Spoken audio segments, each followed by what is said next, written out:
හරි අපි දැන් ඒකට අදාළ තව ප්‍රශ්නයකට උත්තර ලියමු. හරි. මේ රූප සටහන මුලින්ම ඇඳගන්න.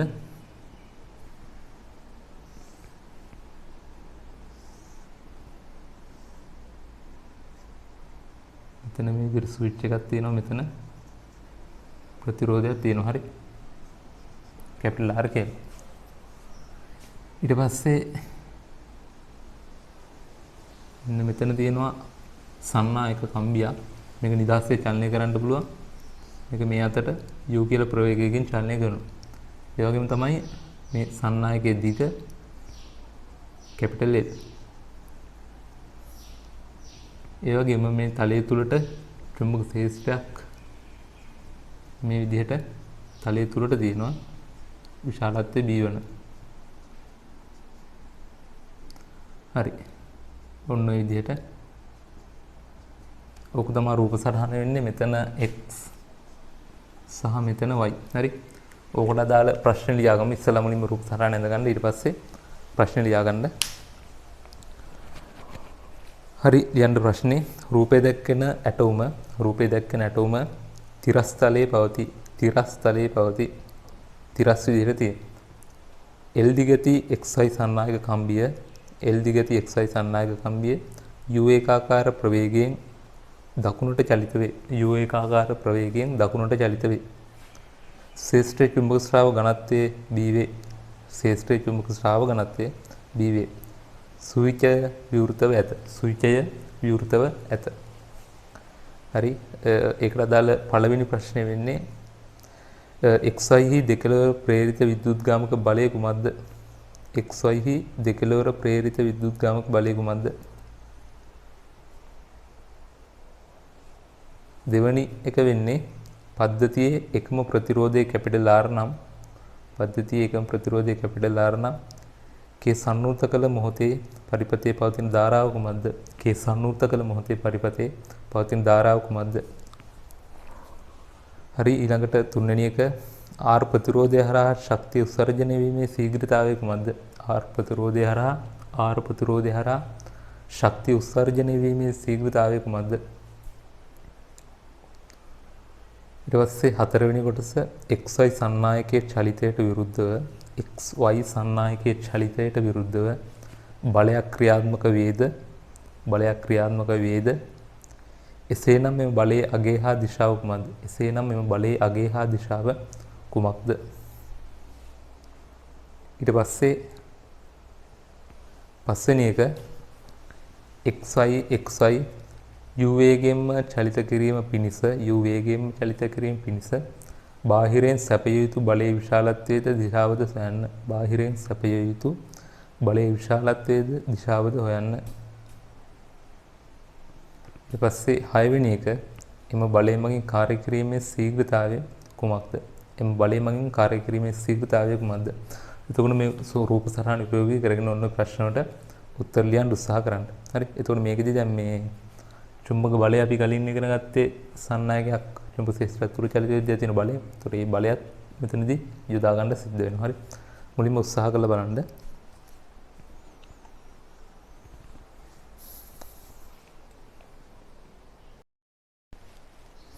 හරි. අපි බලමු. එතකොට ඉස්සෙල්ලාම බලන්න තියෙන්නේ විද්‍යුත් චුම්බක ප්‍රේරණය සම්බන්ධව අහන්නේ දෙකලවර ප්‍රේරිත විද්‍යුත්ගාමක බලය කුමක්ද කියලා. හරි. බලයේ විශාලත්වයට ගන්න ඕන ප්‍රකාශනය. එතකොට දැන් මේ තියෙනවා චුම්බක ශ්‍රාව ඝනත්වයේ විශාලත්වය b කියලා දෙනවා. රයිට්. ඊට පස්සේ දැන් මේක මෙන්න මේ දණ්ඩ චුම්බක ශේෂ්ත්‍රය තුළ මේ අතර චලනය කරනකොට මේකේ x සහ y අතර විද්‍යුත්ගාමක බලය ප්‍රේරණය වෙනවා. හරි. ඒ ප්‍රේරණය වෙන්නේ මෙන්න මේ චුම්බක ශ්‍රාව රේඛා ඡේදනය කරන නිසා. හරි. මේක මෙහෙම චලනය කරනකොට තලයේ තුලට තියෙන චුම්බක ශ්‍රාව රේඛා කැපිලා යනවා. ඒක නිසා දෙකලවර විද්‍යුත්ගාමක බලයක් ප්‍රේරණය වෙනවා. හරි. එතකොට මේ ප්‍රේරණය වෙන විද්‍යුත්ගාමක බලය අපිට විශාලත්වය සඳහා ප්‍රකාශනයක් ගන්න පුළුවන්. දැන් මේ චුම්බක ශේෂ්ත්‍රයට ලම්බකව තමයි මෙයා චලනය වෙන්නේ. එතකොට අපි දන්නවා පළවෙනි කොටසට පිළිතුරු ලිව්වොත් මෙන්න මේ විදිහට E සමානයි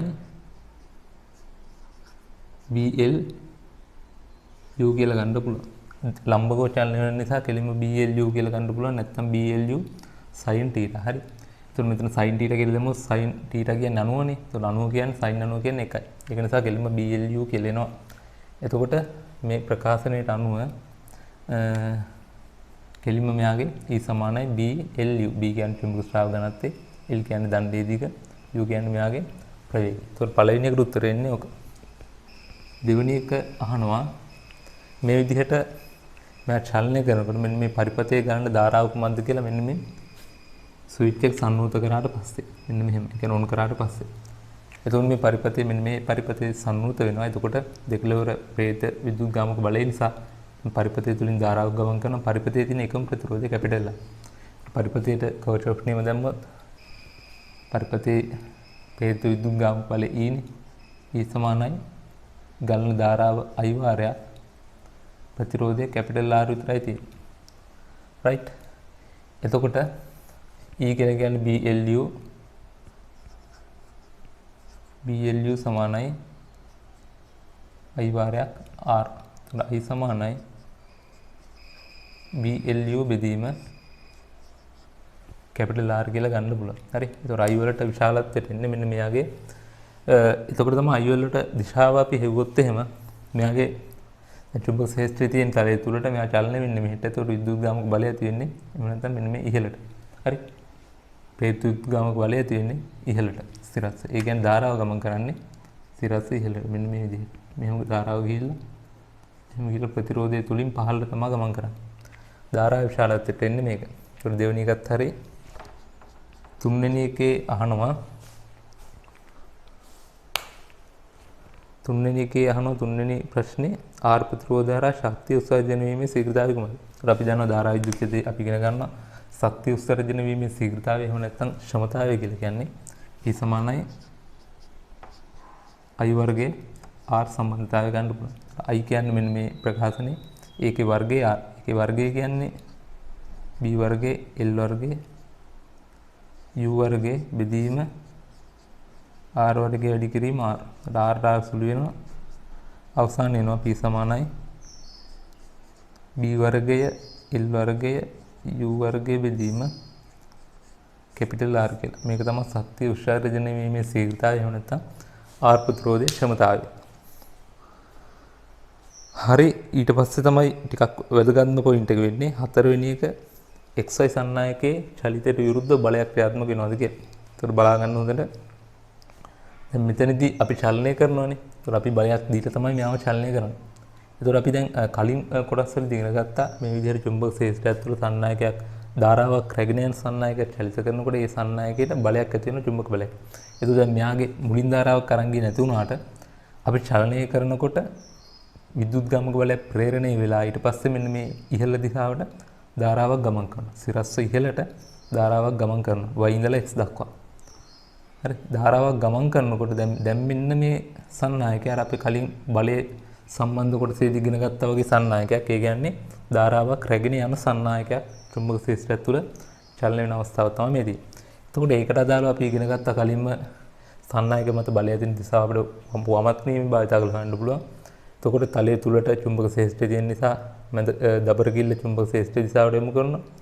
ඊට පස්සේ ධාරාව රැගෙන යන දිශාවට මැද කිල්ල යොමු කරනවා. එතකොට බලයේ දිශාව වෙනවා මහපට කිල්ල. එතකොට ධාරාව රැගෙන යන ඉහළට තලයේ තුලට චුම්බක ක්ෂේත්‍රය බලය එන්නේ වම් පැත්තට.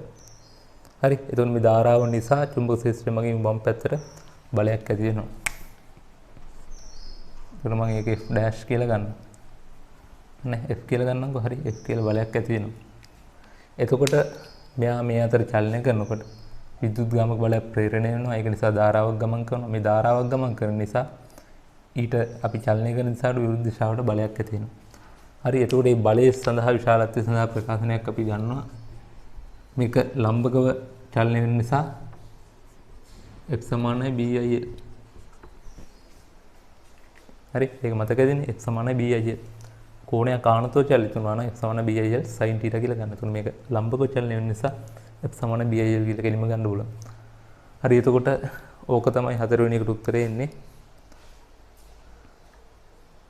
හතරවෙනි ගහන්නේ බලයක් ක්‍රියාත්මක වේද? ඔව්. එසේනම් මේ බලයේ අගය හා දිශාව කොහොමද? අගය වෙන්නේ BIL, දිශාව වෙන්නේ වම් අතට. හරි. වම් පැත්තට තමයි බලය තියෙන්නේ. දැන් මෙයා අපි චලිත කරන දිශාවට විරුද්ධ දිශාවට තමයි බලය තියෙන්නේ. ඉතින් මෙයාව වම් පැත්තට චලනය කරා නම් ඊට විරුද්ධව තියෙන්නේ දකුණු පැත්තට බලයක් ඇති වෙනවා. හරි. එතකොට හතරවෙනි එකට එන්නේ උත්තරයක. පස්වෙනි එක අහනවා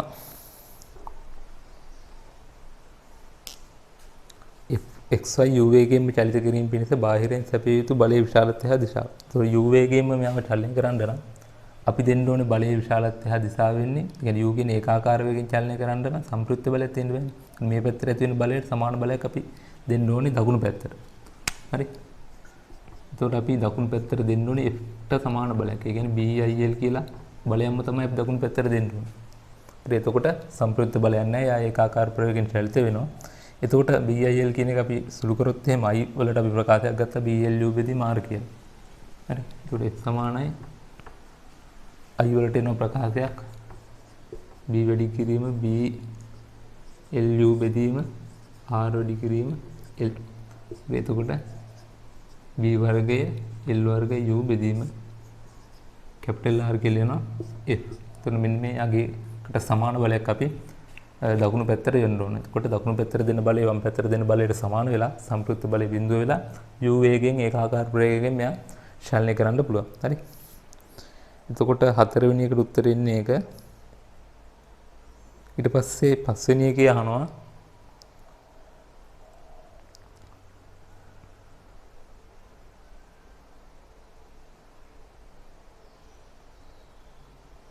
හයවෙනි එක. හරි. හයවෙනි එකේ අහනවා එම බලය මගින් කාර්ය කිරීමේ ශීඝ්‍රතාවය කුමක්ද?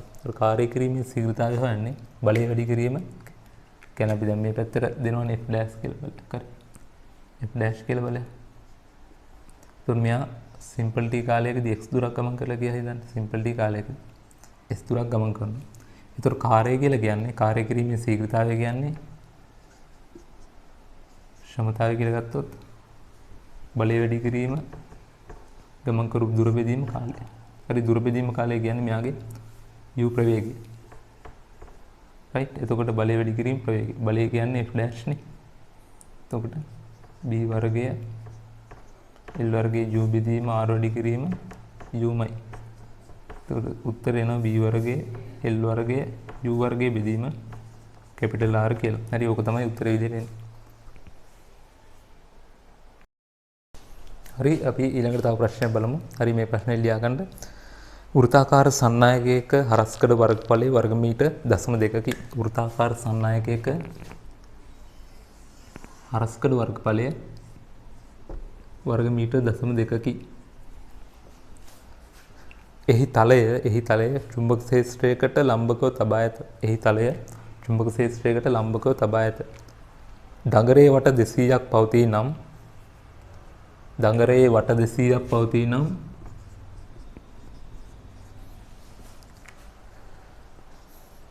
චුම්බක ක්ෂේත්‍රයේ ශ්‍රාවකණත්වය ටෙස්ලා 0.2 සිට 0.4 දක්වා ඉහළ යාමට මිලිතප්පර 50ක් ගනි. චුම්බක ක්ෂේත්‍රයේ 0.2 ඉඳලා ටෙස්ලා 0.4 දක්වා වැඩි වෙනවලු. වැඩිවීම සඳහා මිලිතප්පර 50ක කාලයක් ගත වෙනවලු. හරි. ඊට පස්සේ කියනවා දඟරේ ප්‍රේරිත විද්‍යුත්ගාමක බලයේ අගය කුමක්ද? දඟරේ ප්‍රේරිත විද්‍යුත්ගාමක බලයේ අගය කුමක්ද? හරි. තලයේ තුලට මෙන්න මේ විදිහට ඒ කියන්නේ මෙන්න මේ සන්නායකයට ලම්බකව මේ විදිහට චුම්බක ක්ෂේත්‍රයක් තියෙනවා B කියලා. හරි. මේ B වලගේ තමයි 0.2 ඉඳලා 0.4 දක්වා වැඩි වෙන්නේ. එතකොට ඒ කියන්නේ චුම්බක ශ්‍රාවය වෙනස් වෙනවා කාලයත් එක්ක. වෙනස් වෙන්න ගත වෙන කාලය තමයි මිලිතප්පර 50ක් කියලා දීලා තියෙන්නේ. එතකොට අහනවා මේ දඟරය තුල ප්‍රේරිත විද්‍යුත්ගාමක බලයේ විශාලත්වය හොයන්න කියලා. ඒතර අපිට මේක හොයන්න පුළුවන් ෆැරඩේ නියමය භාවිතා කරලා. ෆැරඩේ නියමය කියලා කියන්නේ E සමානයි ඩෙල්ටා ෂයි බෙදීම. ඒ කියන්නේ ශ්‍රාව්‍ය බෙදීම ගතුණු කාලය. ශ්‍රාව්‍ය වෙනස් වීමේ ශීඝ්‍රතාවය නේ කියලා කියන්නේ. රෝග භාවිතා කරලා හොයන්න පුළුවන්. පොඩි try එකක් දෙන්න බලන්න. උත්සාහ ගන්න බලන්න.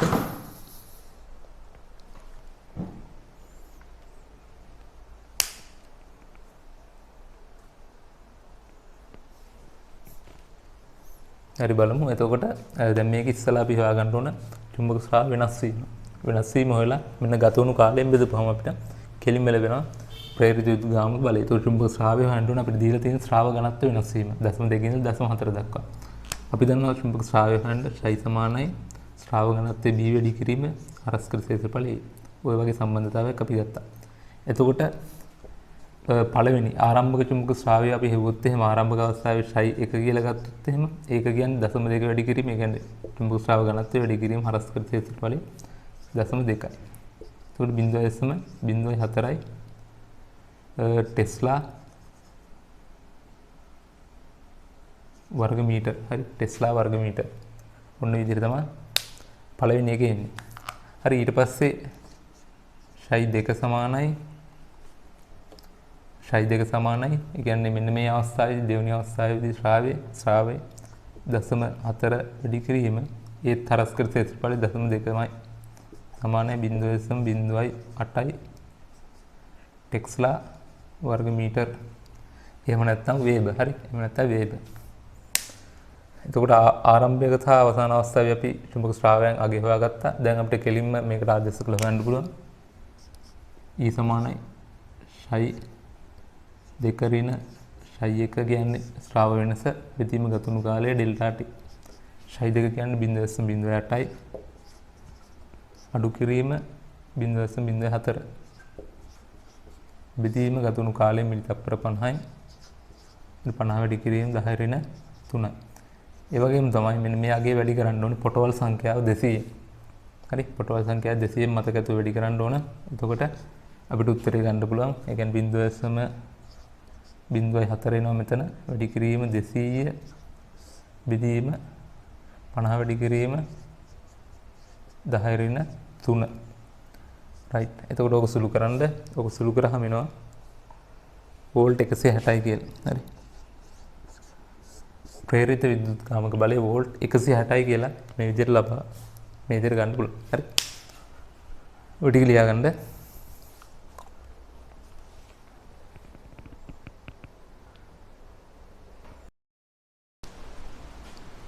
හරි මේ ඊළඟට පොඩි මාතෘකාවක් දාගන්න. ඒකාකාර ශේෂ්ත්‍රයක භ්‍රමණය වන සන්නායකයක හෝ තැටියක ප්‍රේරිත විද්‍යුත්ගාමක බලය. ඒකාකාර ශේෂ්ත්‍රයක භ්‍රමණය වන තැටියක හෝ සන්නායකයක ප්‍රේරිත විද්‍යුත්ගාමක බලය. හරි. එතකොට මේකදී අපි බලන්නේ මෙන්න මේ විදිහට තියෙන චුම්බක ශේෂ්ත්‍රයක භ්‍රමණය කරනවා සන්නායක දණ්ඩක්. හරි.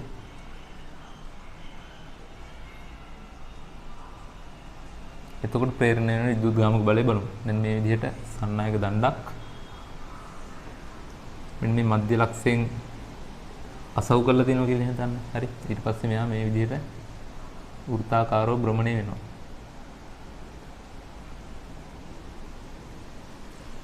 හරි. එතකොට මේ දෙපස විද්‍යුත්ගාමක බලය ප්‍රේරණය වෙනවා. ඒක මම සලකනවා E කියලා. හරි. E කියලා සලකනවා. චුම්බක ක්ෂේත්‍රයේ විශාලත්වය B දණ්ඩයේ දිග L කියලා ගන්නවා. හරි. දණ්ඩ භ්‍රමණය වෙන සංඛ්‍යාතය අපි ගන්නවා F කියලා. කියන්නේ තප්පරයට භ්‍රමණය වෙන වට සංඛ්‍යාව. රයිට්. එතකොට බලමු. එතකොට දැන් මෙයා චුම්බක රේඛා ශ්‍රාව රේඛා ඡේදනය කරනවනේ භ්‍රමණය වෙද්දී. හරි. එතකොට අපි දන්නවා පැරඩීමේ නියමයට අනුව E සමානයි ඩෙල්ටා ශයි බෙදීම ඩෙල්ටා t. රයිට්. එතකොට මෙතන ශයි කියලා කියන්නේ මේ චුම්බක ශ්‍රාව ඝනත්වය වැඩි කිරීම. මෙන්න මෙයා එක වටයක් කරගෙද්දි ඡේදනය කරන වර්ගඵලය. එතකොට එක වටයක් මෙයා භ්‍රමණය වෙද්දි ඡේදනය කරන වර්ගඵලය වෙන්නේ මෙන්න මේ වෘත්තයේ වර්ගඵලය. ඒ කියන්නේ π r වර්ගයෙන්. එතකොට r කියන්නේ මෙතන l. π l වර්ගය. හරි. එතකොට ඒක වැඩි කරන්න ඕනේ මෙන්න මේ b ගෙන්. එතකොට මේ අපිට ලැබිලා තියෙන්නේ මෙයා එක වටයක් භ්‍රමණය කරනකොට එක වටයක් භ්‍රමණය වෙනකොට ඡේදනය වෙන කියන්නේ ශයි. ඒ කියන්නේ චුම්බක ස්‍රාවය. හරි. හැබැයි E කියලා කියන්නේ තප්පර එකකදී වෙනස් වෙන චුම්බක ස්‍රාවය. හරි. එතකොට තප්පර එකකදී හොයන්න අපි හොයාගන්න ඕනේ මෙයා තප්පර එකකදී භ්‍රමණය වෙන වට සංඛ්‍යාව. ඒකට තප්පර එකකදී භ්‍රමණය වෙන වට සංඛ්‍යාව තමයි F කියලා කියන්නේ. සංඛ්‍යාත කියන්නේ ඒකනේ. තප්පර එකකදී භ්‍රමණය වෙන වට සංඛ්‍යාව. හරි. ඒ කියන්නේ E සමානයි ෂයි කියන්නේ πl වර්ගයේ b බෙදීම තප්පර එකකදී භ්‍රමණය වන වට සංඛ්‍යාව. ඒ කියන්නේ තප්පර එකෙන් බෙදපුවාම හරි භ්‍රමණය වන වට සංඛ්‍යාවෙන් කියලා ගත්තොත් ඒක තප්පර එකකදී භ්‍රමණය වන වට සංඛ්‍යාව. හරි. n බෙදීම එක කියලා කියන්නේ f ට. එතකොට අපිට ලියවිය හැකි E සමානයි πl වර්ගය b මේ තප්පර එකකදී භ්‍රමණය වන වට සංඛ්‍යාව කියන්නේ f. හරි. ඔන්න ඔය විදිහට අපිට සම්බන්ධතාවයක් ගන්න පුළුවන්. මේ විදිහේ දණ්ඩක් චුම්බක ක්ෂේත්‍රයක් තුළ භ්‍රමණය වෙද්දී දෙපස ගොඩ නැගෙන විද්‍යුත්ගාමක බලය සඳහා. හරි. එතකොට මේ දණ්ඩේ මෙතන L කියලා කියන්නේ දණ්ඩේ දිග. රයිට්. B කියලා කියන්නේ චුම්බක ස්‍රාව ඝනත්වය. F කියන්නේ දණ්ඩ භ්‍රමණය වෙන සංඛ්‍යාතය. හරි. මේකෙන් ලබා ගන්න පුළුවන්. රෝග ලියා ගන්න. හරි. එතකොට මේකට අනුව අපිට තේරෙනවා මේ F වැඩි වෙද්දී කියන්නේ මෙයා භ්‍රමණය වෙන සංඛ්‍යාතය වැඩි වෙද්දී ප්‍රේරිත විද්‍යුත්ගාමක බලයේ විශාලත්වය වැඩි වෙනවා. හරි.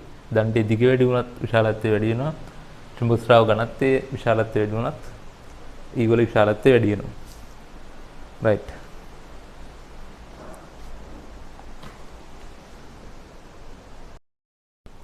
හරි.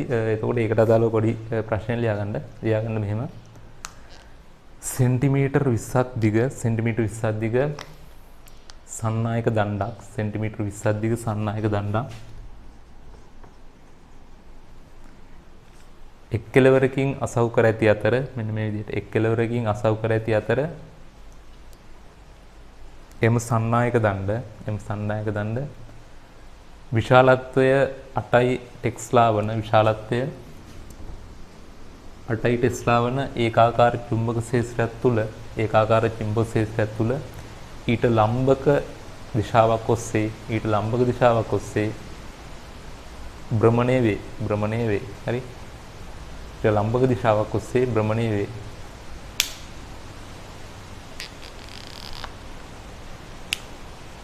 භ්‍රමණ ශීඝ්‍රතාවය තත්පරයට වට භාගයක් නම්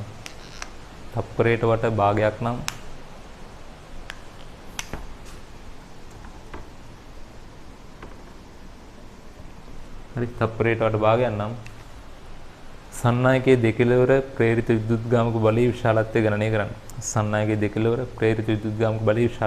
කරන්න. හරි. ඔක හදන්න බලන්න කෙලින්ම මේ සමීකරණයට දාලා හොයන්න තියෙන. හරි. දත්ත දීලා දෙනවා.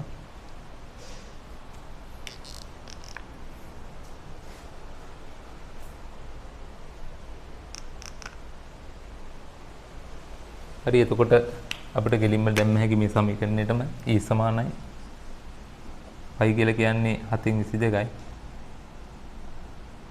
R කියන්නේ L කියන්නේ මෙතන දිග කියන්නේ සෙන්ටිමීටර් 20යි. 20 වැඩි කිරීම 10/2යි. ඔකේ වර්ගයේ වැඩි කිරීම D කියලා කියන්නේ චුම්බක ස්‍රාව ඝනත්වය 8යි. ඊට පස්සේ F කියලා කියන්නේ භාගය. එහෙම නැත්නම් 0.5යි. හරි. 0.5. එතකොට ඕක සුළු කරාම E වලගේ ලැබෙනවා. හරි. සුළු කරලා බලන්න. E වලගේ අපිට ලබා ගන්න පුළුවන්. සරල ගානක්. හරි.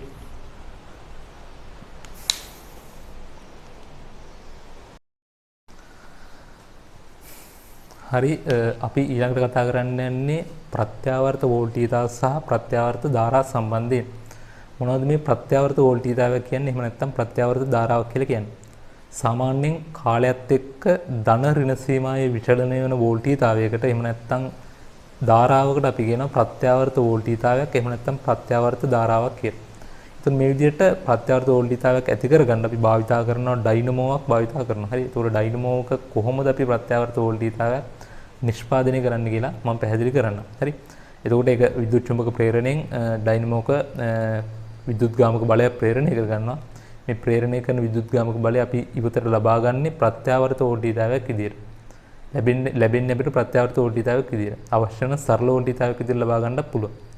ඒතර ප්‍රත්‍යාවර්ත ධාරා ජනකය කියලා එකක් තියෙනවා. සරල ධාරා ජනකය කියලා එකක් තියෙනවා. ප්‍රත්‍යාවර්ත ධාරා ජනකයකින් අපි ගන්න ප්‍රත්‍යාවර්ත වෝල්ටීයතාවය.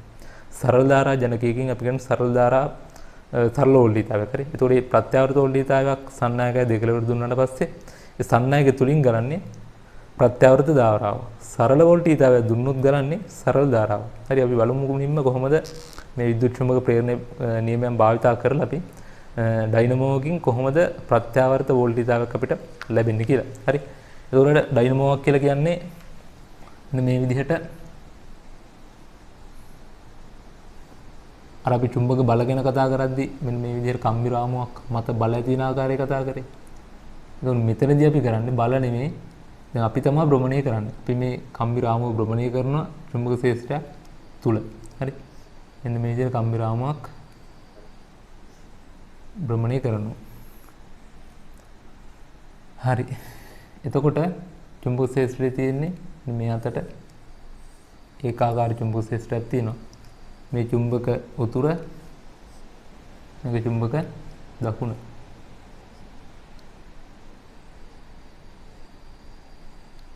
right. එතකොට මේ කම්බි රාමුවේ පළල අපි සලකනවා B කියලා. උස අපි සලකනවා A කියලා.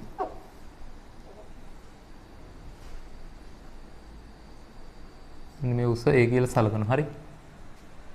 එතකොට මෙයා මධ්‍ය අක්ෂය වටා ඔමේගා කෝණික ප්‍රවේගයකින් භ්‍රමණය කරනවා අපි. හරි. එතකොට අපිට මෙන්න මේ අග්‍ර දෙකෙන් අපිට ප්‍රත්‍යාවර්ත වෝල්ටීයතාව ලබා ගැනීම හැකියාවක් තියෙනවා.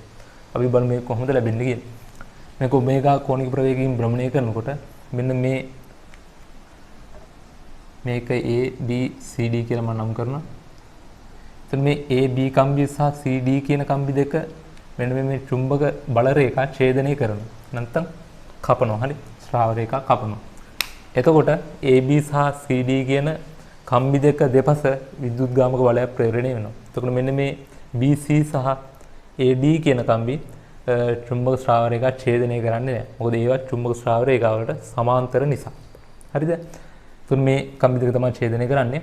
එතකොට අපි මම අඳිනවා ඉහළින් බලද්දි. අපි ඉහළින් බලද්දි මේවා පෙනෙන ආකාරයට හරි අදිනවා මම මෙතන ඉහළින් බලද්දි පේන්නේ මෙහෙම චුම්බක ක්ෂේත්‍රය මෙහෙම තියෙනවා. right. මේ තමයි චුම්බක ක්ෂේත්‍රය. මම ඒක උරන්දින්නේ දැන් මෙයා භ්‍රමණය වෙලා තීටා කෝණයේ චුම්බක ක්ෂේත්‍රයට ආනතෝ තියෙන අවස්ථාව. මෙහෙම තියෙන එක්කෙනා ආරම්භයේදී චුම්බක ක්ෂේත්‍රයට සමාන්තරව තියෙන එක්කෙනා මෙයා මෙහෙම තීටා කෝණයක් ආනතෝ භ්‍රමණය වෙලා චුම්බක ක්ෂේත්‍රයට ආනතෝ තියෙන අවස්ථාව. හරි මෙන්න මේ වගේ අවස්ථාවක්. ඔන්න මේ වගේ අවස්ථාවක්. එතකොට මේක මෙතන තියෙන්නේ දැන් මෙතන තියෙන්නේ B ලක්ෂය. මෙතන තියෙන්නේ C ලක්ෂය. ඉතින් අපි ඉහළින් බලන අවස්ථාව. හරි. එතකොට දැන් මෙතන තියෙන කම්බිය මේ කම්බිය කියන්නේ මෙන්න මේ AB කම්බිය. මෙතන තියෙන කියන්නේ තලයේ තුරට තියෙන කම්බිය කියන්නේ මෙන්න මේ CD කම්බිය. ඒතර AB කම්බිය මෙන්න මේ පැත්තට තමයි V ප්‍රවේගයකින් යන්නේ. ඒ කියන්නේ යාගේ ප්‍රවේගය V. මෙයා මේ පැත්තට තමයි V ප්‍රවේගයකින් යන්නේ. හරි. මෙයා තීටා කෝණයක් ආනතෝ තමයි තියෙන්නේ චුම්බක ක්ෂේත්‍රයට. එතකොට ගත්තොත් එහෙම මෙයාගේ මෙතන තීටා කෝණයක් ආනතෝ තියෙන්නේ. ඒකට මේ පැත්ත මෙහෙම බැලුවොත් එහෙම මෙතන තීටා නම් මෙතන 90යි මෙතන 90 ඉන්න තීටා මෙතන තීටා. එතකොට චුම්බක ක්ෂේත්‍රයට ලම්බක ප්‍රවේග සංරචකය වෙන්නේ V cos θ. පැහැදිලි නේද? එතකොට මෙයාගෙත් මේ ඉහළට තියෙන ප්‍රවේග සංරචකය වෙන්නේ V cos θ. right? V cos θ. මේ පැත්තට තියෙන V sin θ. ඒක අපිට අදාළ වෙන්නේ නැහැ. මොකද චුම්බක ක්ෂේත්‍රයට සමාන්තර නිසා ඒ සංරචකය. අපිට ඕනේ චුම්බක ක්ෂේත්‍රයට ලම්බක සංරචකය. හරි. එතකොට මෙතන V cos θ සංරචකයක් තියෙනවා. එතකොට මේ θ කෝණයක් ආනත සාධාරණ පිළිතුරක් තමයි සලකලා තියෙන්නේ. හරි දැන් අපි බලනවා මේ AB සහ CD කම්බි දෙපස ප්‍රේරණය වෙන විද්‍යුත්ගාමක බලයේ විශාලත්වය. අපි දන්න එක කම්බියක් සැලකුවොත් E සමානයි BLV. V කියන්නේ කම්බිය භ්‍රමණය වෙන රේඛීය ප්‍රවේගය. හරි රේඛීය ප්‍රවේගය. එතකොට කම්බි දෙකක් තියෙන නිසා AB සහ CD කියලා කම්බි දෙකක් තියෙන නිසා මෙයාගේ දෙකෙන් වැඩි වෙන්න ඕනේ. right දෙකෙන් වැඩි වෙන්න ඕනේ. එතකොට E සමානයි මෙතන VL ප්‍රවේගය කියන්නේ V cos θ. V cos θ වැඩි කිරීම 2. හරි අපි දන්නවා V සමානයි R ඔමේගා. හරි V සමානයි R ඔමේගා. අනුව මේකේ ප්‍රවේගය v සමානයි r කියලා කියන්නේ මෙන්න මේ b මේ මධ්‍යක්ෂයට අන්න මේ භ්‍රමණය වෙන්නේ. ඒකට b බෙදීම 2යි තමයි r කියන්නේ. b බෙදීම 2යි ඔමේගා. ඔන්න විදිහට ලියන්න පුළුවන්. ඒකට v වෙනුවට මම ඒක ලියනවා. v සමානයි b l කියන්නේ මෙතන මෙන්න මේ කම්බි a දිග a හරි. කම්බි දිග a v කියන්නේ r ඔමේගා. ඒ කියන්නේ b බෙදීම 2යි ඔමේගා.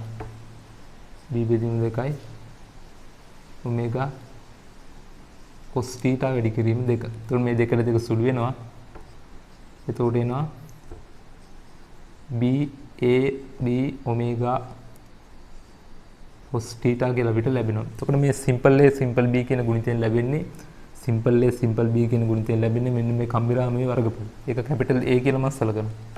3 සමානයි b capital A ඔමේගා cos θ. right ඔන්න ඔය විදිහට අවසානයේ අපිට විද්‍යුත්ගාමක බලය සඳහා ප්‍රකාශනයක් ගන්න පුළුවන්. right එතකොට මේක මට ලියන්න පුළුවන් E සමානයි BA ඔමේගා cos θ කියන්නේ ඔමේගා t.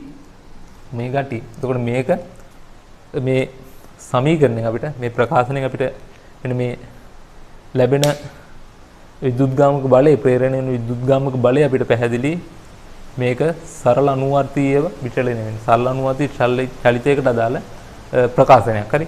ඒ කියන්නේ මෙයා මෙන්න මේ E අගේ ධන ඍණ සීමාවේ විචලනය වෙනවා. ඉතින් මම මේක මකන්නම්. එතකොට E අගේ අපිට මේ ප්‍රකාශන අනුව ලැබෙන්නේ ධන ඍණ සීමාවේ විචලනය වෙන E අගයක්. හරි. එතකොට මෙන්න මේ විදිහට ඇඳුත් එහෙම කාලයත් එක්ක E අපිට ලැබෙන්නේ මෙන්න මේ විදිහට ධන ඍණ සීමාවේ විචලනය වෙන එක. හරි අපි මේක සාධාරණ විදිහට ලියන්නේ මෙන්න මෙහෙම sin හැඩයක් ආකාරයට. sin හැඩයක් ආකාරයට. right E එහෙම නැත්නම් v කියලා අපි විභවාන්තරේනේ. මම මෙතන v කියලා මේක ලකුණු කරන්නම්. එතකොට මේ sin ආකාර හැඩයක් තමයි ලැබෙන්නේ sin ආකාර විචලනය. එතකොට ඒක අපිට මෙන්න මේ අග්‍ර දෙකෙන් පිටතට ලබා ගන්න පුළුවන්. හරි. එතකොට මේ සයිනාකාර විචලනයේදී ඉහළගේ උපරිමගේ උච්චගේ අපි උච්ච වෝල්ටීයතාවය Vp කියලා හඳුන්වනවා. හරි. උච්ච වෝල්ටීයතාවය Vp කියලා හඳුන්වනවා. එතකොට ඔයාලා මේ ටික ඇඳලා ඉවරලා ඕන් ওই ටික ලියා ගන්න. හරි මුලින්ම මේ ටික ලියා ගන්න. ඔය ටික ඇඳලා ඉස්සලා ලියාගෙන ඉන්න.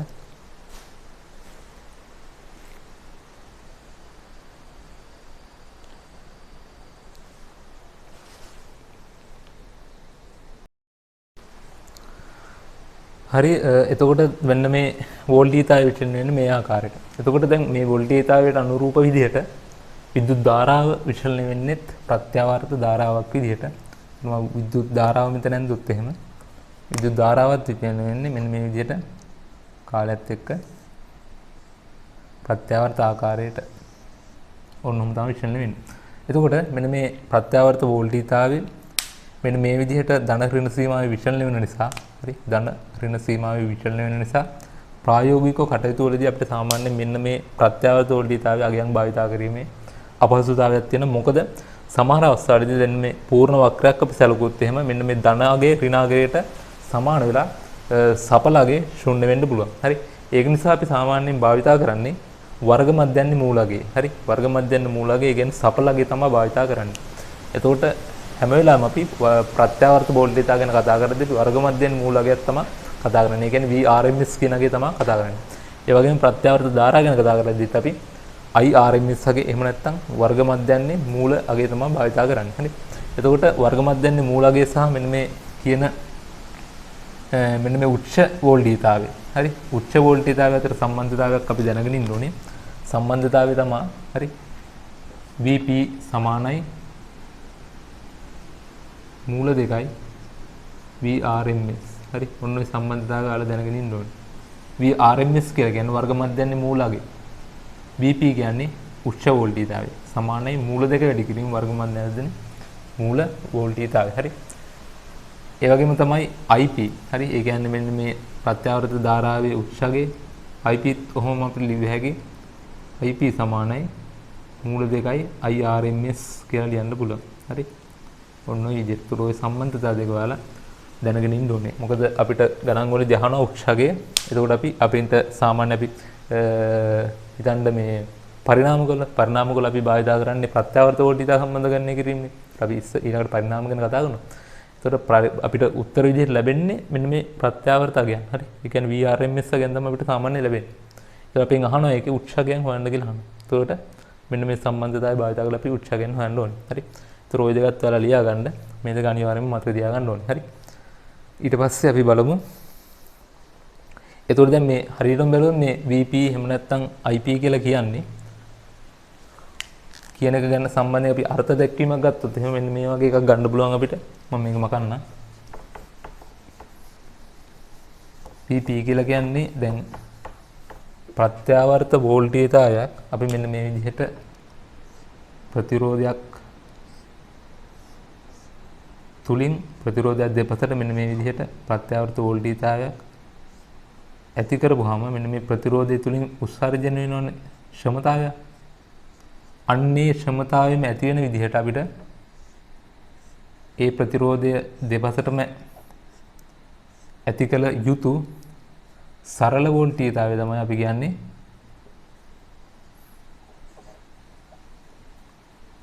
VRMS අගය කියලා. හරි. ඒ ප්‍රතිරෝධයේ දෙපසටම අපි ඒ ක්ෂමතාවෙම ඇති වෙන විදිහට අපි යෙදිය යුතු සරල වෝල්ටීයතාවය තමයි අපි කියන්නේ මේ ප්‍රත්‍යාවර්ත වෝල්ටීයතාවයේ VRMS අගය කියලා. එහෙම නැත්නම් වර්ග මධ්‍යන්නේ මූල අගය. ධාරාවෙත් එහෙමයි. දැන් මෙතන මේ ප්‍රත්‍යාවර්ත ධාරාව මේක තුලින් ගන්න ප්‍රත්‍යාවර්ත ධාරාව නිසා ඇතිවන ක්ෂමතාවය ඒ විදිහටම ඇති කරන්න සඳහා අපි යවන්න ඕන සරල ධාරාව තමයි IRMS අගය කියලා කියන්නේ. හරි. එතකොට ওই විදිහේ අර්ථ දැක්වීමක් අපිට දෙන්නත් පුළුවන්. හරි. ඒක ඔයාලා ඉඳලා ලියා ගන්න. ඉඳලා ඒ ටික ලියා ගන්න. හරි. ඒක මේ විදිහට ලියා ගන්නකො. වර්ග මධ්‍යන්නේ මූල ධාරාව අර්ථ දැක්වීම කියලා ලියා ගන්න. IRMS අර්ථ දැක්වීම කියලා ලියා ගන්න. මෙහෙම ලියා ගන්න. ප්‍රතිරෝධකයක් තුලින් ප්‍රත්‍යාවර්ත විද්‍යුත් ධාරාවක් ගලා යාමේදී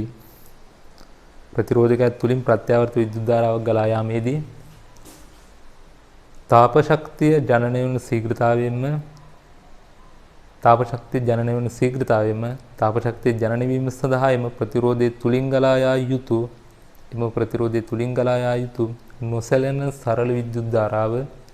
නොසැලෙන සරල විද්‍යුත් ධාරාව එම ප්‍රත්‍යාවර්ත ධාරාවේ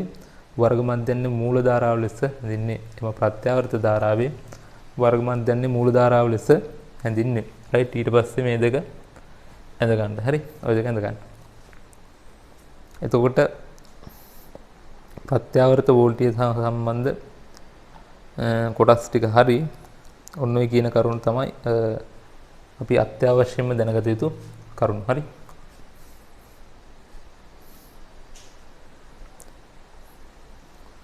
එතකොට දැන් අපි ප්‍රත්‍යාවර්ත ධාරා ප්‍රත්‍යාවර්ත වෝල්ටේජ් ගැනත් අවබෝධයක් ලබාගෙන තියෙනවා. අපිට ඊළඟට කතා කරන්න තියෙන්නේ ඒවා භාවිතා කරලා පරිණාමක සම්බන්ධයෙන්. එතකොට මේ චුම්බක ශේෂ්ත්‍ර කොටසේදී අපිට සාමාන්‍ය තියරි විදියට ඉගෙන ගන්න තියෙන අවසන් කොටස පරිණාමක. හරි. පරිණාමක ගැන අපි ඊළඟට කතා කරමු. හරි. ඊළඟට ඔයාලා මාතෘකාවල් ලියා ගන්න පරිණාමක එහෙම නැත්නම් ට්‍රාන්ස්ෆෝමර්ස්. හරි. පරිණාමක කියලා මාතෘකාවල් ලියා ගන්න.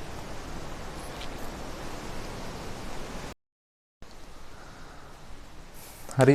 අපි බලමු පරිණාමක සම්බන්ධයෙන්. හරි. පරිණාමක කියලා ලියා ගන්න මාතෘකාව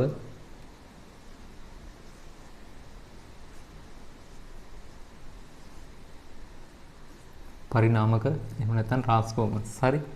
එතකොට දැන් සාමාන්‍යයෙන් අපි දන්නවා අපේ ගෙවල් වලට විදුලිය ලැබෙන්නේ හරි විදුලි බලාගාර වලින් ඉඳලා ගොඩක් දුර කම්බි හරහා තමයි ධාරාව ගලාගෙන ඉන්නේ. එතකොට මෙන්න මේ ගලාගෙන ඉන්න ධාරාව නිසා නිසා ඒ වගේම මේ කම්බි වල තියෙන ප්‍රතිරෝධයක් මෙන්න මේ ප්‍රතිරෝධය නිසා සහ ධාරාව නිසා සහ ප්‍රතිරෝධය නිසා යම්කිසි ශක්ති හානියක් සිද්ධ වෙනවා. ජූල් තාප හානිය විදිහට ශක්ති හානියක් සිද්ධ වෙනවා. ඒ ශක්ති හානිය අපිට ලියන්න පුළුවන් නේ I වර්ගයේ R කියලා. I වර්ගයේ R විදිහට ශක්ති හානියක් සිද්ධ වෙනවා. එතකොට විදුලි බලාගාරයෙන් සපයන ශක්තිය සැලකිය යුතු ප්‍රමාණයක් හානි වෙනවා මෙන්න මේ කම්බි වල ප්‍රතිරෝධය සහ ධාරාව නිසා. ලොකු ධාරාවක් ගන්න නිසා. හරි සාමාන්‍යයෙන් කම්බි වල ප්‍රතිරෝධය අඩු කරොත් අපිට ඒක අඩු කරගන්න පුළුවන්. හැබැයි ඒක ප්‍රායෝගිකව කරන්න බෑ. කම්බි වල ප්‍රතිරෝධය අපි අඩු කරන්න නම් කම්බි වල හරස්කඩ ක්ෂේත්‍රඵලය අපි වැඩි කරන්න ඕනේ. අපි දන්නවා R සමානයි ρl බෙදීම A අනුව හරස්කඩ ක්ෂේත්‍රඵලය අපි වැඩි කරන්න ඕනේ ප්‍රතිරෝධය අඩු කරගන්න. ඒක ප්‍රතිරෝධය අඩු කරගන්න හරස්කඩ ක්ෂේත්‍රඵලය අපි වැඩි කරන්න ගියොත් එහෙනම් අපිට විශාල මුදලක් වැය කරන්න වෙනවා ඒ සඳහා. ඒ කියන්නේ ලොකු කම්බි භාවිතා කරන්න. ඒතකොට ඒක ප්‍රායෝගිකව වෙන්නේ නැහැ. ඒක නිසා අපි සාමාන්‍යයෙන් කරන්නේ මෙන්න මේ ධාරාව අඩු කරගන්න එක. ඒතකොට ධාරාව අඩු කරන්න අපි වෝල්ටීයතාවයේ විභව අන්තරය වැඩි කරන්න ඕනේ. හරි. විභව අන්තරය අපිට වැඩි කරගන්න ඕනේ. මෙන්න මේ විභව අන්තරය වැඩි කරගන්න තමයි අපි භාවිතා කරන්නේ ට්‍රාන්ස්ෆෝමර්ස් එහෙම නැත්නම් පරිණාමක. හරි. පරිණාමක භාවිතා කරන්න අපිට අවශ්‍ය විදිහට විභව අන්තරේ අඩු හෝ වැඩි කරගන්න තමයි අපි භාවිතා කරන උපකරණයක් තමයි ට්‍රාන්ස්ෆෝමර්ස් කියලා කියන්නේ. එතකොට මේ ට්‍රාන්ස්ෆෝමර් එකක ක්‍රියාත්මක වෙන්නේ විද්‍යුත් චුම්බක ප්‍රේරණ ක්‍රියාවලිය තමයි ක්‍රියාත්මක වෙන්නේ. හරි. එතකොට ට්‍රාන්ස්ෆෝමර් එකක සරල ව්‍යුහය ඇඳුත් එහෙම සාමාන්‍යයෙන් ට්‍රාන්ස්ෆෝමර් එකක් තියෙන්නේ මෙන්න මේ විදිහට මෘදු යකඩ මාධ්‍යයක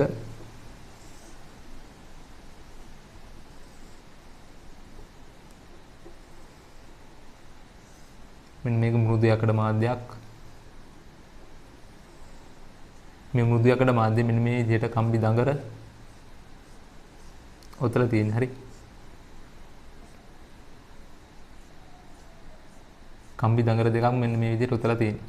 එතකොට මෙන්න මේ දඟරේ අපි කියනවා අපි ලබා දෙන වෝල්ටීයතාවය ප්‍රදානය කරන්නේ මෙන්න මේ දඟරේට. ඒක අපි කියනවා ප්‍රාථමික දඟරේ කියලා. ඊට පස්සේ අපි ප්‍රතිදාන වෝල්ටීයතාවය ලබා ගන්න මෙන්න මේ දඟරෙන්. ඒක ද්විතීක දඟරේ. හරි. මේක ප්‍රාථමික දඟරේ, මේක ද්විතීක දඟරේ. එතකොට මේ ප්‍රාථමික දඟරේ පොටවල් ගන්න අපි හඳුන්වනවා NP කියලා. ද්විතීක දඟරේ පොටවල් ගන්න අපි හඳුන්වනවා NS කියලා. හරි. එතකොට මේ ප්‍රාථමික දඟරේට අපි ලබා දෙන විභවාන්තරය අපි හඳුන්වනවා VP කියලා. ද්විතීක දඟරේ තුලින් අපි ලබා ගන්න විභවාන්තරය අපි ගන්නවා VS කියලා. හරි. ඔන්න ඔය විදිහට තමයි පරිණාමකයක සරල ව්‍යුහය අපිට හඳුන්වන්න පුළුවන් වෙන්නේ. හරි. එතකොට මේ පරිණාමක ආකාර දෙකක් තියෙනවා. එකකින් අපිට පුළුවන් විභවාන්තරය වැඩි කරගන්න. අනිත් එකකින් අපිට පුළුවන් විභවාන්තරය අඩු කරගන්න. ඒ කියන්නේ අපි ලබා දෙන විභවය උන්න වැඩි කරගන්න පුළුවන්. එහෙම නැත්නම් අඩු කරගන්න පුළුවන්. එතකොට අපි ලබා දෙන ප්‍රාථමික විභවය ද්විතීකයේදී අපි වැඩි කරලා ගන්නවා නම් අපි මේ පරිණාමක වලට කියනවා අධිකර පරිණාමක කියලා. හරි. ඒ වගේම ලබා දෙන විභවය අඩු කරලා අපි ලබා ගන්නවා නම් ඒකට අපි කියනවා අවකර පරිණාමක කියලා. එතකොට මේ අධිකර පරිණාමක සහ අවකර පරිණාමක වල තියෙන වෙනස්කම තමයි මෙන්න මේ පොටවල් සංඛ්‍යා අතර අනුපාතය වෙනස්. හරි. ඒ කියන්නේ දැන් ප්‍රාථමික දඟරේ පොටවල් ගන්නට වඩා ද්විතීක දඟරේ පොටවල් ගන්න වැඩි නම් ඒක අධිකර පරිණාමකයක්. ඒ කියන්නේ විභවය වැඩි වෙලා තමයි ලැබෙන්නේ. වර්ධනය වෙලා. ප්‍රාථමික දඟරේ පොටවල් ගන්නට වඩා ද්විතීක දඟරේ පොටවල් ගන්න අඩු නම් ඒක අවකර පරිණාමකයක්. හරි. අධිකර පරිණාමකයක අධිකර නම් ප්‍රාථමික දඟරේ පොටවල් ගන්නට වඩා ද්විතීක දඟරේ පොටවල් ගන්න වැඩි වෙන්න ඕනේ. ඔන්න විදිහට. අවකර පරිණාමකයන් නම් ප්‍රාථමික දඟරේ පොටවල් ගන්නට වඩා ද්විතීක දඟරේ පොටවල් ගන්න අඩු වෙන්න ඕනේ. හරි. ඒ වගේම තමයි මෙන්න මේ පරිණාමක අපි පරිපූර්ණ පරිණාමක කියලා සැලකුවොත් එහෙම ඒකෙදි ශ්‍රමතා හානිය සිද්ධ වෙන්නේ නැහැ. ශ්‍රමතා හානිය සිද්ධ වෙන්නේ නැහැ. ඒ වගේම අපි ලබා දෙන විභවයන්ගේ එහෙම නැත්නම් ධාරාවන්ගේ සංඛ්‍යාතය වෙනස් වෙන්නේ නැහැ. හරි. සංඛ්‍යාතය වෙනස් වෙන්නේ නැහැ. එතකොට මේකෙදි සිද්ධ වෙන්නේ අපි මේකට ලබා දෙන්නේ ප්‍රත්‍යාවර්ත වෝල්ටීයතාවය. හරි. එහෙම නැත්නම් ප්‍රත්‍යාවර්ත ධාරාවක් තමයි අපි ප්‍රදානයට ලබා දෙන්නේ. මොකද සරල ධාරාවක් දුන්නොත් මෙන්න මේක මේ ක්‍රියාවලිය අපිට කරගන්න බෑ. මොකද සරල ධාරාවකින් හරි එහෙම නැත්නම් සරල වෝල්ටීයතාවකින් හරි විද්‍යුත් චුම්බක ප්‍රේරණයක් සිද්ධ වෙන්නේ නැහැ. මොකද එතන වෙනස්කමක් සිද්ධ වෙන්නේ නැහැ. අපි සරල වෝල්ටීයතාවය දුන්නොත් ඒක වෝල්ටීයතාවයේ විචලනය වීමක් සිද්ධ වෙන්නේ නැහැ. එතකොට මෙතනදී අපි ප්‍රත්‍යාවර්ත වෝල්ටීයතාවය දුන්නොත් ප්‍රාථමික දඟරේට එතකොට මේ ප්‍රාථමික දඟරේ ප්‍රත්‍යාවර්ත වෝල්ටීයතාවයේ ධන ඍණ සීමාවේ විචලනය වෙන නිසා මෙන්න මේ ද්විතීක දඟරේ තියෙන ප්‍රාථමික දඟරේ ළඟනේ. එතකොට ද්විතීක දඟරේ තුල ප්‍රේරණය වෙනවා චුම්බක ස්‍රාවය. චුම්බක ස්‍රාවය වෙනස් වෙනවා. හරි. ප්‍රාථමික දඟරේ මේ වෝල්ටීයතාවය වෙනස් වෙන නිසා ධාරාව වෙනස් වෙනවානේ. ප්‍රාථමික දඟරේ ගලන ධාරාව දිශාව වෙනස් වෙනවා. එතකොට මේ ද්විතීක දඟරේ චුම්බක ස්‍රාවය කාලයත් එක්ක වෙනස් වෙනවා. චුම්බක ස්‍රාවය කාලයත් එක්ක වෙනස් වෙනකොට VS කියලා ද්විතීක මේ විභවයක් ප්‍රේරණය වෙනවා. හරි. ඒතර චුම්බක විද්‍යුත් චුම්බක ප්‍රේරණය මෙතන සිද්ධ වෙනවා. එතකොට තමයි අපිට මෙන්න මේ ද්විතීයික වෝල්ටීයතාවය ප්‍රතිදාන වෝල්ටීයතාවය අපිට ලබා ගන්න පුළුවන් වෙන්නේ. හරි එතකොට ඒකේ අඩු වෙනවද වැඩි වෙනවද කියලා තීරණය වෙන්නේ මෙන්න මේ පොටවල් සංඛ්‍යාව අනුව. හරි පොටවල් ප්‍රාථමිකයට වඩා ද්විතීයික වැඩි නම් විභවය වැඩි වෙනවා. ප්‍රාථමිකයට වඩා ද්විතීයික අඩු නම් විභවය අඩු වෙනවා. ඔන්න ඔය විදිහට තමයි සිද්ධ වෙන්නේ. එතකොට මේවා පරිපූර්ණ පරිණාමක කියලා ගත්තොත් මේකේදී ශක්ති හානියක් සිද්ධ වෙන්නේ නැහැ. ඒ කියන්නේ අපි ලබා දෙන ශක්තිය ඒ විදිහම අපිට ද්විතීයිකයේදී ගන්න පුළුවන්. ක්ෂමතා හානියක් සිද්ධ වෙන්නේ නැහැ. එතකොට ලබා දෙන ක්ෂමතාවය අපි ගත්තොත් Vi නේ ක්ෂමතාවය සමානයි Vi විභවය වැඩි කිරීම ධාරාව. එතකොට ලබා දෙන ක්ෂමතාවය කියලා කියන්නේ Vp ධාරාව Ip කියලා හලකනවා. ඔන්න ඔක සමානයි පරිපූර්ණ පරිණාමකයන් නම් Vs Is ට. ද්විතීයික විභවයේ ද්විතීයික ධාරාව. හරි ඔන්න ඔය විදිහට. එතකොට Vp බෙදීම Vs සමානයි. හරි Is බෙදීම Ip කියලා ලියන්නත් පුළුවන් අපිට. ඔන්න ඔය සම්බන්ධතාවය දැනගන්න ඕනේ. හරි මේක හරි දැනගෙන හිටියනම් ප්‍රමාණයි. ඒ වගේම තමයි මේක මේ පරිපූර්ණ පරිණාමකයන් නම් මෙන්න මේ දඟරවල පොටවල් අතර අනුපාතය මෙන්න මේ වෝල්ටීයතාව අතර අනුපාතයට සමාන වෙනවා. හරි ඒ කියන්නේ මෙන්න මේ වගේ සිද්ධියක්. ප්‍රාථමිකයේ පොටවල් ගන්න බෙදීම ද්විතීයිකයේ පොටවල් ගන්න සමානයි. ප්‍රාථමික වෝල්ටීයතාවය වෙදින් ද්විතීයිකයේ වෝල්ටීයතාවය. ඔන්න ඔය සම්බන්ධතාවය තමයි වැදගත්ම සම්බන්ධතාවය වෙන්නේ. ඕක දැනගන්න ඕනේ ඊට පස්සේ මෙන්න මේක දැනගන්න ඕනේ. රයිට්. එතකොට ඔන්න ඔය සම්බන්ධතාවය දැනගත්තොත් අපිට ලබා ගන්න පුළුවන් ගණනය කිරීම කරන්න පුළුවන්. හරි එතකොට මතක තියාගන්න ඕනේ මෙන්න මේ වෝල්ටීයතාවයන් අනිවාර්යයෙන්ම ප්‍රත්‍යාවර්ත වෝල්ටීයතාව තමයි අපි භාවිතා කරන්නේ. මේ කිසිම එකක් සරල වෝල්ටීයතාව නෙමෙයි. මේ ධාරාත් සරල ධාරා නෙමෙයි. හරි. මොකද සරල වෝල්ටීයතාව වෙනස් කරන්න බෑ. ඒක නිසා අපි සාමාන්‍ය විදුලි බලාගාරවල ඉඳලා අපේ ගෙදරට ලැබෙන කරන්ට් එක භාවිතා කරන්නේ ප්‍රත්‍යාවර්ත වෝල්ටීයතාව. හරි ප්‍රත්‍යාවර්ත වෝල්ටීයතාව තමයි භාවිතා කරන්නේ. මොකද අපිට අවශ්‍ය වෙලාවට විශාලත්වය අඩු වැඩි කරගන්න අවශ්‍ය නිසා. ඒ කියන්නේ විදුලි බලාගාරවල ඉඳලා වැඩි විභවයක් යටතේ අඩු ධාරාවක් යටතේ තමයි අරගෙන ඉන්නේ. ඊට පස්සේ ට්‍රාන්ස්ෆෝමර් වලට ඇවිල්ලා ඒකෙන් විභවය අඩු කරලා වැඩි ධාරාවක් තමයි අපේ ගෙවල් වලට ලැබෙන්න සලකන්නේ. ඔන්න ඔය විදිහට තමයි සිද්ධ වෙන්නේ. ඒතර මේ විභවාන්තරය වෙනස් කරන්න තමයි මේ විදිහේ පරිණාමක භාවිතා කරන්නේ. හරි. එතකොට ඔයාලා ওই ටික ඇඳලා ওই ටික ලියා ගන්න. හරි නෝට් එකෙත් ඔයාලට දීලා තියෙනවා. ඊට පස්සේ අපි තව මේ පරිණාමක සම්බන්ධයෙන් කරුණු කිහිපයක් දැනගන්න ඕනේ. එතකොට දැන් මේ විදිහට ඇත්තටම පරිපූර්ණ පරිණාමක වල ශක්ති හානියක් සිද්ධ වුනේ නැතුණාට ප්‍රායෝගිකව ශක්ති හානියක් සිද්ධ වෙනවා. ඒ කියන්නේ දැන් මෙන්න මේ මෘදු යකඩනේ. මෘදු යකඩ නිසා මෙන්න මේ මෘදු යකඩ රත් වීමකට ලක් වෙනවා. හරි රත් වීමකට ලක් වෙලා එතකොට ඒකෙදි ශක්ති හානියක් සිද්ධ වෙනවා. I වර්ගයේ R කියලා. මොකද මෘදු යකඩ වල යම්කිසි ප්‍රතිරෝධයක් තියෙනවා. එතකොට I වර්ගයේ R විදිහට ශක්ති හානියක් සිද්ධ වෙන්න පුළුවන් ප්‍රායෝගිකව ඇත්තටම සිද්ධ වෙනවා. හරි. ඒ වගේ මේ කම්බි වල ප්‍රතිරෝධ තියෙනවා. ඒකට ඒක නිසාත් I වර්ගයේ R විදිහට ශක්ති හානියක් සිද්ධ වෙනවා. හරි ඒ වගේම දැන් මේ මෘදු යකඩ මේ මෘදු යකඩ තනි කුට්ටියක් විදිහට තිබ්බොත් හරි තනි කුට්ටියක් විදිහට තිබ්බොත් ඒ සිද්ධ වෙන ශක්ති හානිය වැඩි. ඒක නිසා මෘදු යකඩ තියන්නේ එකිනෙකට කුට්ටි වෙන් කරලා හරි කුට්ටි තට්ටු විදිහට තියන්නේ හරි ප්ලේට් විදිහට තියන්නේ ඒ ප්ලේට් අතරේ අපි පරිවාරක ද්‍රව්‍යයක් තමයි යොදන්නේ. ඒකට ඒවා එකිනෙකට විද්‍යුත් වශයෙන් ස්පර්ශ වෙන්නේ නැති විදිහට තමයි නිර්මාණය කරලා තියෙන්නේ. එතකොට ඒ මෙන්න මේ පරිණාමකවල මේ මෘදු යකඩ ගිල්ලලා තියෙන්නේ තෙල් විශේෂයක හරි ට්‍රාන්ස්ෆෝමර්ස් වල තෙල් විශේෂයක තමයි ගිල්ලලා තියෙන්නේ. එතකොට ඒවා විද්‍යුත් වශයෙන් ස්පර්ශ වෙන්නේ නැහැ. හරි විද්‍යුත් වශයෙන් ස්පර්ශ වෙන්නේ නැහැ. ඒකට ඒ ගිල්ලල තියෙන තෙල් වල ಗುಣ හරි මොන වගේ ಗುಣ තියෙන්න ඕනද කියලා ඔයාලා දැනගෙන ඉන්න ඕනේ. ඒවා ප්‍රශ්නකට අහනවා. එතකොට ඒ තෙල් අනිවාර්යෙන් තාප සන්නාගතාවය ඉහළ වෙන්න ඕනේ. ඉහළ තාප සන්නාගතාවයක් තියෙන තෙල් වෙන්න ඕනේ. මොකද මේකෙදි උත්සර්ජන වෙන තාපේ ඉක්මනින්ම සන්නයනය කරලා ඉවත් කරන්න හැකියාවක් තියෙන්න ඕනේ. එහෙම නැත්නම් මේවා තවදුරටත් රත් වෙන නිසා. හරි.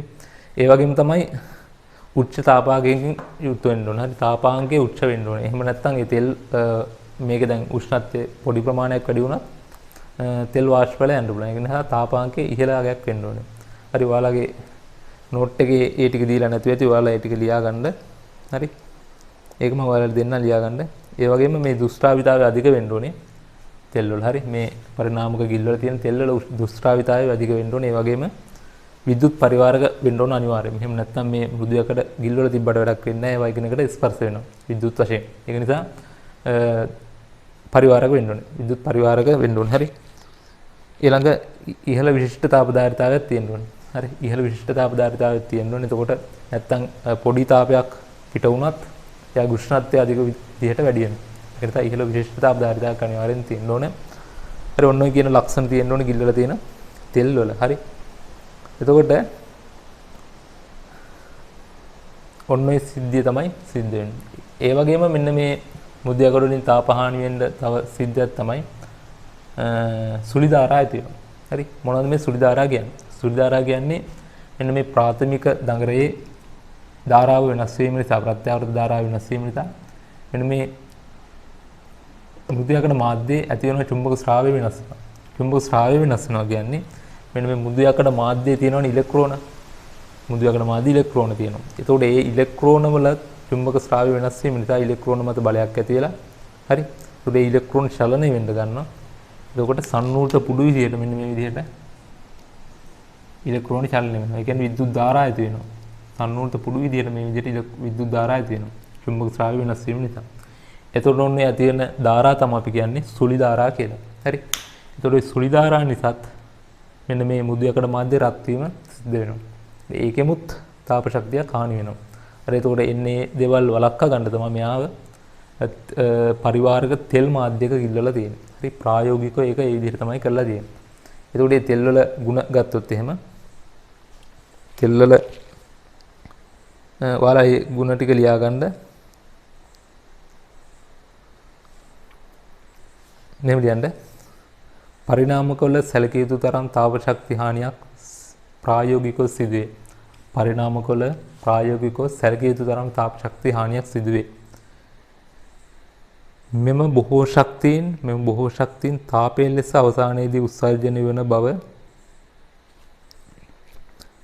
බොහෝ ශක්තියින් තාපයෙන් ලෙස අවසානයේදී උත්සර්ජනය වන බව පැහැදිලිය.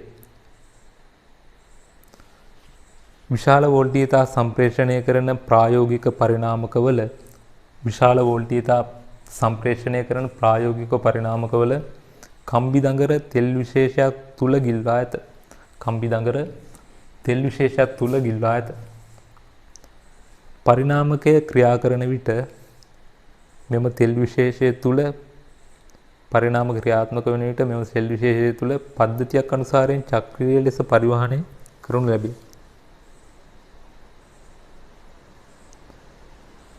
පරිණාමක ක්‍රියා කරන විට මෙම තෙල් විශේෂයේ නල තුල පද්ධතියක් අනුසාරයෙන් චක්‍රීය ලෙස පරිවහනය කරනු ලැබේ. හරි. තෙල් විශේෂය යන්නේ නල ඇතුලේ. හරි.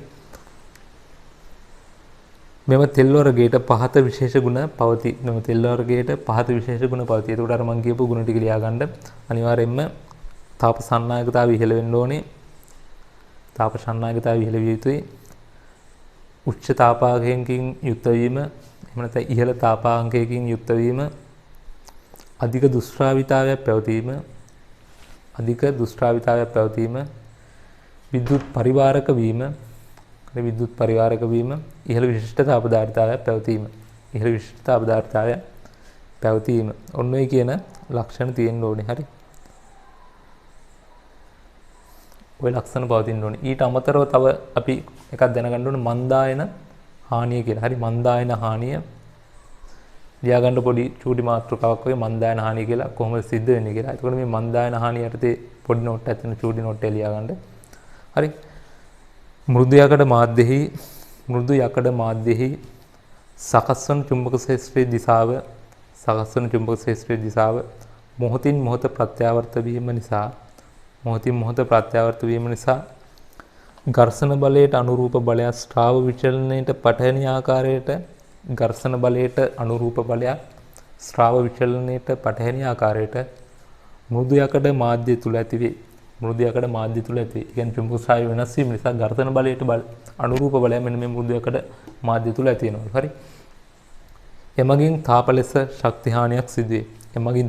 ලෙස ශක්ති හානියක් සිදුවේ. එතකොට ඒ තාපය ලෙස ශක්ති හානිය සිද්ධ වෙන්නේ මෙන්න මේ විදිහට මන්දායන හානියක් වෙනවා. එහෙම නැත්නම් සුළි ධාරා වෙනවා. හරි. ඔන්න ඔය විදිහට තමයි මේ මෘදු යකඩ තුලින් තාපය විදිහට ශක්ති හානිය සිද්ධ වෙන්නේ. හරි. මේ මන්දායන හානිය නමින් හඳුන්වනු ලබන අතර මෙය මන්දායන හානිය නමින් හඳුන්වන අතර මෙම ප්‍රතිඵලයේ හේතු කොටගෙන මෘදු යකඩ මාධ්‍ය රත් වීම සිදුවේ. මෘදු යකඩ මාධ්‍ය රත් වීම සිදුවේ. right. එතකොට ඔයාලා පරිණාමක සම්බන්ධයෙන් ඔන්න ඔය කියන කොටස් සමාදන ගන්න ඕනේ. එතකොට අපිට ප්‍රශ්න වලට උත්තර ලියද්දී පරිණාමකවලදී අපිට ගොඩක් වෙලාට භාවිතා කරන්න වෙන්නේ මෙන්න මේ සම්බන්ධතා. MP බෙදීම NS සමානයි BP බෙදීම VS. BPIP සමානයි VSI. එතකොට මේක පරිණාමක සමන අපිට දෙන්න ගණන් හදද්දී මේවා පරිපූර්ණ පරිණාම කියලා. ඒ කියන්නේ ශක්ති හානියක් සිද්ධ වෙන්නේ නැහැ කියලා. එතකොට අපිට මේවා භාවිතා කරන්න පුළුවන්. ශක්ති හානියක් සිද්ධ වුණොත් ඇත්තටම මේවා භාවිතා කරන්න බැහැ. හරි. එතකොට BPIP කියන්නේ ප්‍රධාන ශ්‍රමතාවය ඒක ප්‍රතිදාන ශ්‍රමතාවයට සමාන කරන්න පුළුවන්. මේකෙන් ශක්ති හානියක් සිද්ධ වෙන්නේ නැහැ කියලා. ඒතර ওই විදිහට තමයි පරිණාමක සම්බන්ධයෙන් අපිට කතා කරන්න තියෙන්නේ. හරි.